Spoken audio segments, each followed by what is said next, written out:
Hey everyone, and thanks for jumping back into the Cryptoverse.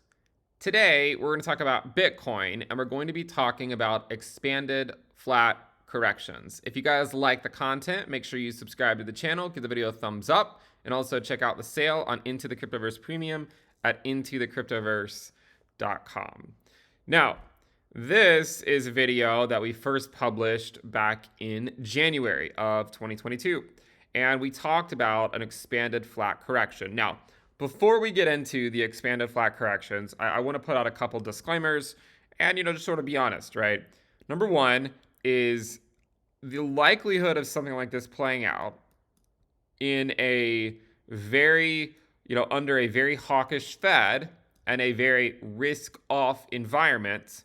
I personally think it's not a high likelihood that what I'm about to show you will play out. Okay. So I want to be able to explore theories and talk about, things that might play out. But remember, you have to assign a probability to certain things happening. And I would say that, what I'm about to show you is probably fairly low probability, but there's enough reason to at least follow it until it's actually been disproven. Okay, so again, I'll repeat that. I don't think it's likely to follow this path, but we might as well follow it because we have seen prior markets follow this path. And we'll even give an example of such. Okay, I'll provide an example as well so that it's not just some random theory that's never actually played out in a real life market. So that's number one. Number two, before we get into the theory, I think there's a lot of people that sort of assume that I know exactly what's going to happen in the market, which I hate to break it to you, it's not true. I don't know. Especially on shorter time frames, it's really hard to know what's going to happen. And most recently, I think that it was really nice to see the theory of the higher lows ultimately putting in a lower low play out upon the rejection from the 200-day. Again, as I said, like everyone has a plan in a bull market until we get rejected off the 200-day, and then everything's out the window. Okay, so as we said before, upon rejection of the 200-day moving average, this is not a good sign. I mean, this really sets up a bear market structure. If history is any indication, right? If history is any indication, you go back and look at 2018 and say that, look, once we got rejected off the 200-day, it really set up the bear market structure. And my argument is that we've been in a bear market for months. I mean, at least since November, and arguably we've been in a bear market since May of 2021. If you look at most other indicators like the relative strength index, or if you look at social statistics or on-chain metrics, by most accounts, the bear market has been going on for a long time. By just looking at the price, the bear market has been in full swing since, mid to late November, okay, is when I would argue the bear market has been going on. So I think you could at least say we've been in a bear market for half a year now, okay? But I will say this. I'm sort of just like, taking stabs at myself here, but we have to be honest, guys. Like, okay, just because I was right about that one does not mean I'm any more likely to be right about what comes next. Okay, so there's this mentality I think that people might get when they're presenting theories that if something plays out, they're more likely to be correct about what comes next. When that's not actually true. You present theories, you provide the conviction in what you think, and if it plays out, it does, and if it doesn't, you move on, right? So there's plenty of examples of things that have not played out in the way that I thought, and there's some examples where they have. I mean, again, the cycle did not lengthen like I thought it would, and I understand that, and I understand that now we're in a bear market, and that now the best thing we can do is try to plan for the next bull market. And so, just keep in mind that we take the evidence that we have at the time and try to talk about where we think the market's going to go. And my running theory right now on where we are, again, we're just in a bear market, and the lower low came, the Bitcoin dominance went up. This is kind of where I see things continuing to go, where the dominance should continue to go higher, and Bitcoin will remain choppy for a while. Really, what I think, just before we finally get to the video, which I suppose is why you're here, really, if I had to guess as to what I think might happen, after 8 weeks of red in a row, or at least 7, we're currently in number 8, I have to think at some point we're going to get some type of a bounce. However, when that bounce comes, I think the likelihood of immediately putting in new all-time highs is actually relatively low, and there's a higher probability that we would actually come back and retest this or go put in a lower low. Okay, so I will say that. That's what I think is a higher probability of occurring. But the reason I'm going to make this video is because we talked about this scenario before. Okay, and we need to follow up on it. Okay, I'm not going to leave you hanging on it. So the idea is if you guys go back to January of 2022, so just about 4 months ago, January 23rd, we talked about flat corrections. Okay, so I'm not an Elliott wave expert. I don't pretend to be. I'll just try to provide my best interpretation of what's going on here. But you have three types of flat corrections. You have a regular flat correction, you have an expanded flat correction, and you have a running flat correction. Now, out of all three of these, the one that it looks most similar to right now is an expanded flat correction. And I think I talked about this in the video because we actually did put in a higher high. If you look at a regular flat, it looks just like a double top without putting in a higher high, and then also a double bottom. A running flat is where it puts in a higher high and then it puts in a higher low, which is not what we've done. And I even speculated back then, if you guys go watch the video, that we talked about the expanded flat being the more likely scenario and us ultimately going down to at least $25,000. Okay, so Bitcoin has sort of made that move down to 25K. It took longer than I drew. I mean, rather than just going straight down, we sort of went up for 3 months and then dropped to 25K. So we essentially, hit this area just a couple months after it was drawn on this chart. But regardless, you can look at this, this type of expanded flat correction and say, all right, well, we put in a high, we put in a low, then we put in a higher high, and then we put in a lower low, right? We put in a lower low. And it ultimately took us to 25K, right? It took us to 25K. So then, well, what comes next, right? What comes after that? And again, this is where I say just because it played out doesn't mean necessarily I know what's going to happen next. You have to remember that I do think we're in a bear market. I do think Bitcoin's in the process of trying to find a market cycle bottom. I'm not yet convinced that it's in, but it certainly could be. But I'm personally not convinced of it myself because there's a lot of on-chain metrics and a lot of other metrics that would suggest we could in fact go lower. But when you look at this type of pattern, that you have to ask yourself, has it played out ever before? Like, have we ever seen that type of pattern before? And the answer is we have. I mean, again, not since I've been investing in financial markets, but we have seen it before. We have seen an expanded flat correction before. And if you don't believe me, just go look at the SPY, the S&P, and go look to see what it did over here in between 2000 and 2008 or so. It actually took out longer than that, from 97 until 2009. But I think Bitcoin's on a much quicker path than a lot of other assets. Okay, but what you'll notice is that technically speaking, this was we sort of came into the floor. We put in a high, we put in a low, then we put in a higher high. This was technically a higher high, but then technically we put in a lower low. And then we finally recovered and took off, right? But it wasn't until after the S&P put in a lower low, okay? So if you look at this chart, right? If you look at this chart, you can sort of see that that's the expanded flat correction that you can see in this video that we talked about, right? That was the expanded flat correction. And now Bitcoin is in this phase where you could argue it's doing something very similar, right? You could argue that it's doing something very similar, okay? And namely that is, going and looking at this and saying, well, it came up to the floor, it put in a high, it put in a low, put in a higher high, and then now technically it's put in a lower low. Therefore, we should see some type of a move back this way. Now, you have to remember that the probability of Bitcoin going and putting in new all-time highs when the Fed is hawkish and we are in a risk-off environment, I think is relatively low. So I think one of the biggest things that this channel has fundamentally lacked in prior years is a more comprehensive discussion of, say, the macroeconomic landscape. And we've done, I think, a better job of talking about that in 2022.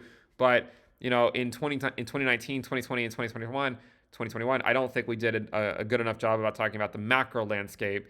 And because of that, I don't think it provides like a very, holistic view of the entire market. So the reason why I'm even though I made this video, and said I think we're going to go to 25, there's a good chance we go to 25K if the expanded flat correction plays out. even though that we're now at those prices and we've bounced back up a little, I'm not personally convinced that the bear market is over. And the reason I say that is for a few different reasons. Okay, first of all, the Fed remains hawkish. Okay, so why do they remain hawkish? I'm glad you asked. I'm glad you asked. You go look at inflation. Okay, the Fed has to get inflation under control, right? I mean, they simply have to get it under control, and they unfortunately do not care about our portfolio valuations. This is not on the forefront of their minds. What is on the forefront of their minds is getting inflation under control. Okay, so if the Fed is mandated with getting inflation under control, then they have to raise interest rates. They have to do things to make cash, more expensive, or make money more expensive, essentially. And when they do that, it slows down the economy. When the economy slows down, investors are no longer risk on anymore. New projects, where theoretically is funding innovation and you have VCs coming in and funding a lot of new startups, it's a lot harder for these people to get access to the money that they otherwise would have been getting access to before. And so they're not pouring as much money into the ecosystem as they might have been when the markets were risk on and when money was cheap. But now that interest rates are going up, money's more expensive. I know it's kind of complicated, but money's more expensive now. And, there's just simply not as much money going into the space at the current time. And I think that until inflation gets under control, we should not expect necessarily that the Fed's going to pivot and become dovish. Okay.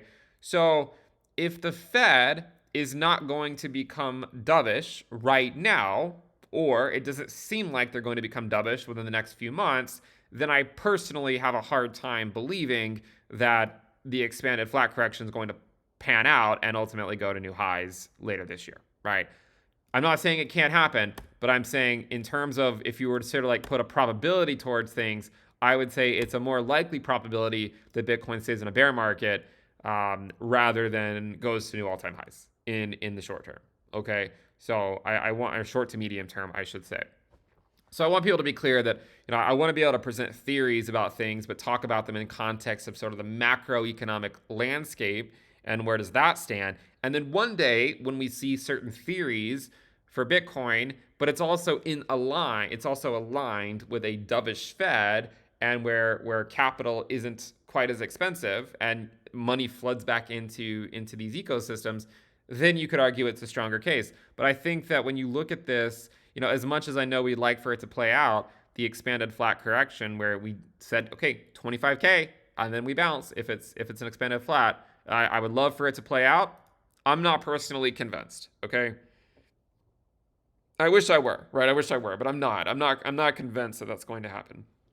And again, the reason is one reason is what I just described is the Fed and inflation is soaring. And listen, I know people keep drawing this trend line. I see it too, but again, these things are dubious at best. And at least year over year, inflation came in at 8.3% this most recent month. So it at least is slightly going backwards some, or it's going down, right? I should say it's going down. So if it does continue to go down, then perhaps the Fed would become less hawkish and then Bitcoin could get back on track. But if you actually go look at say like the S&P returns when inflation is going up, it generally means that the stock market is going down, all except for I think this year over here, the stock market was going up. So generally speaking, when inflation is going sky high, equities don't do that well. But we also know that Bitcoin has always had mania phases when the NASDAQ is in an uptrend. But unfortunately right now, the NASDAQ is in a downtrend, right? If you think about it, like the summer of 2011, Bitcoin had a blow off top, right? NASDAQ was doing relatively well. You go to April 2013 when Bitcoin had a blow off top. NASDAQ was in an uptrend. December of 2013, NASDAQ was in an uptrend. December of 2017, the NASDAQ again was in an uptrend. April of 2021, you guessed it, right? The NASDAQ was in an uptrend. And then finally, November of 2021, the NASDAQ was in an uptrend. So I look at this and I say, well, the NASDAQ needs to actually get back on course before we can assume that Bitcoin is going to play out like an expanded flat correction, right? I mean, if inflation keeps going higher throughout the summer and the Fed gets even more hawkish than they already are, and then that gets priced in the market, it's probably going to send us down to a new low, okay? So we need to recognize that the NASDAQ right now looks pretty bearish, right? Look to see where we are right now compared to what we've ever experienced since Bitcoin has been around. I mean, Bitcoin was created in January of 2009. Okay, so look at all of the NASDAQ's history compared to where we are right now. Okay, so how can we assume that Bitcoin will necessarily follow an expanded flat correction if we don't first see the NASDAQ turn around? So what I would like to see in terms of following this potential pattern is for the NASDAQ to actually not be so bearish. I mean, this is pretty brutal. This has been several months in a row now. These are monthly candles. So we're currently in our 5th red monthly Heikin-Ashi candle on the NASDAQ. This is not something we've seen in a long time. So it is something to, and by the way, I don't know if we've ever seen it since Bitcoin's been around. I think maybe the last time was back over here. So it is something I think to at least consider, is that if inflation is high, the Fed is hawkish, and if the Fed is hawkish, equities don't do well, and equities are risk on assets just like cryptocurrencies, and if we're risk off, then you can't expect these things to do well. And if we don't expect them to do well, then why would we necessarily assume that the expanded flat correction is going to play out? Okay, even though back in January we talked about it going to 25K, but listen, here's the thing that you have to remember. If Bitcoin is in a longer bear market, which is what I think, and we've been in a bear market for at least 6 months now, then it was going to go to 25K regardless of whether it's an expanded flat correction or not, right? So whether it's an expanded flat or whether it's something completely different, it was eventually going to make its way to 25K. Okay, if it was a bear market or an expanded flat, it was going to make its way to 25K. Now the question is where do we go from here? And I've seen a lot of people ask me, and they've been saying it in the comments, that they want an updated video on this because this is something we talked about back in January, and now that we went to 25K, it is at least worth talking about. Potential point for the bulls is if you go look at the whale wallets, I believe 103 through 114, they've only ever bought bottoms. So within about 2 or 3 weeks, they bought the December 2018 bottom, the July 2021 bottom, and they just bought again 3 days ago. So does it mean something? I don't know. I mean, it is at least a point for the bulls to see these massive wallets that hold, thousands and thousands of Bitcoin each, probably all owned by the same person. It is at least somewhat encouraging to see them come in and buy. They didn't buy at 25K, by the way. I think they got it at 29K or 30, or right just below 30K, at least according to on-chain data, which is dubious at best. So it fits in perfectly to the content of this channel. But I would look at this and say, this expanded flat correction is still a theoretical possibility, albeit normally when Bitcoin breaks below the 100-week moving average, as it has done, it has always gone to the 200-week, right? Always. Every single time. Every time we go below the 100, it's only a matter of time before you go to the 2. You go below the 1, you eventually make your way to the 2. Even here, you go below the 1, make your way to the 2. We went below the 100-week SMA, so if history is an indication, we should go to the 200-week moving average. With that said, there's been plenty of things this cycle that have been first, right? We more or less had a double top, okay? So remember, I'm not here to get everything correct. I know that I won't. I know that's a losing battle. You simply will not be able to get everything correct. But at least most recently, I hope people sort of heeded the warnings over here that a lower low was likely coming based on the rejection off the 200-day moving average and the fact that we were putting in higher lows, but ultimately breaking down anytime we got close to a resistance level, we just would immediately get rejected and come right back down. All these pumps get immediately sold off, and support levels ultimately become memes as we just continue to fall one support at a time. Okay, so to really finalize all of this, I think that if the expanded flat correction is going to play out, right, you would need to see a massive pivot by the Fed within the next few months, okay? Because if the Fed doesn't pivot, how can we assume that market participants are going to go back to being risk on, right? I don't think we can. I mean, I think we would have to assume that they likely wouldn't be going to risk on unless the Fed pivots, Okay, that doesn't mean they need to pivot next month.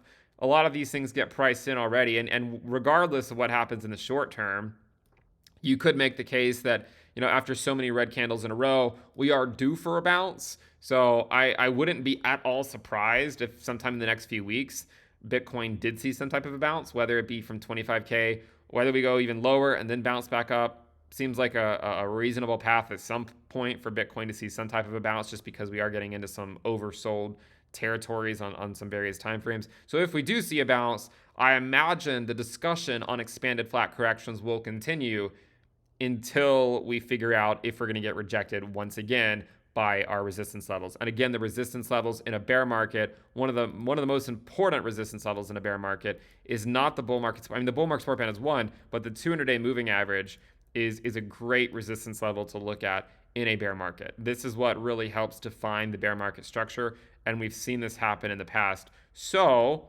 if Bitcoin, if Bitcoin does get that rally back up to the 200-day moving average, right, like it did in 2018, okay, I know a lot of you guys have followed this through, and everyone's asking me, well, is it going to get the bounce back up to the 200-day?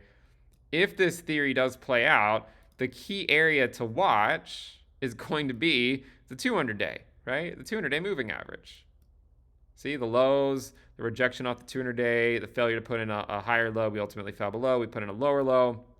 Do we bounce back up to the 200-day or not?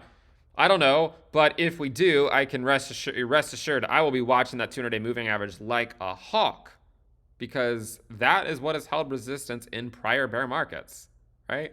That's what's held resistance. And so I have to look at this and say, given the bear market structure, given the fact that the Fed is hawkish, and given the fact that market participants remain relatively risk off for the time being, I am not so optimistic about the expanded flat correction playing out that we talked about back in January.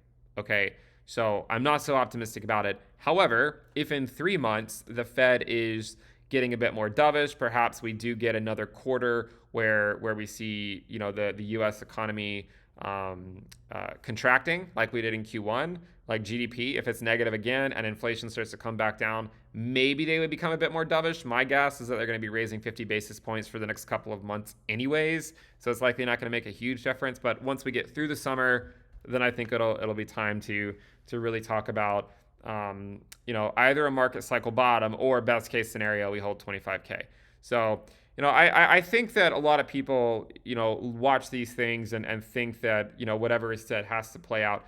I will remind you, just because this theory played out, which we followed it basically on a daily basis for the last few months, just because it played out does not mean that it will continue to play out, right? Just because it has played out so far does not mean we have to get the bounce back up to the 200-day moving average. Doesn't mean we have to, okay? And if we do, the key area to watch will be the 200-day. And if we break above the 200-day, and then furthermore, if we hold the bull market support band as support, then you could argue that the expanded flat correction has some merit, right? If Bitcoin bounces back up, we get above it like this, and then you can maybe argue that it has some merit. But I don't think it's not like my base case right now. Like my base case right now is just that Bitcoin's in a bear market, and that most pumps are just continuing to get sold off. The Bitcoin dominance is going higher, which is usually what happens in a bear market after Bitcoin puts in a lower low. Okay, so yes, we've been right about some things recently, but we've also been wrong about plenty of things in the past, right? Lengthening cycles did not play out. Okay, this is evidence enough that the fact that we just keep getting rejected by the bull market support band, and the fact that markets everywhere have gone risk off. Whatever comes next, I think, should likely be considered just a new cycle, whether we hold the line here or not. Okay, so again, I'm not going to get everything right. What I try to do is I try to provide all the evidence for it, which I'm trying to get better at. Try to explain where I stand and what I think, and then try to present different things, and then allow you to come up with your own decisions on what you think is going to happen based on not only the evidence that I might present, but based on other people and on what you might find yourself. So hopefully this video is useful. I didn't mean to just ignore everyone's request for the expanded flat correction video. My worry is I don't want to give people a false sense of short-term hope if we're destined to ultimately go down, at least to say like the 200 or 300 week moving averages. So I don't want to give people necessarily false hope if that's going to play out. But it is at least a theory worthwhile to follow. And now that the high, the low, the higher high, the lower low, now that they're in, let's see what happens from here. And if we get rejected by those resistance levels, then we're essentially just looking for a market cycle bottom, which is what I think. If we somehow get above them, which would take a huge development on the macro scale, then we'll talk about what comes after that. If you guys like the content, make sure you subscribe to the channel, give the video a thumbs up. Remember to check out Into the Cryptoverse Premium at intothecryptoverse.com. We'll wrap it up there. Subscribe. I'll see you next time. Bye.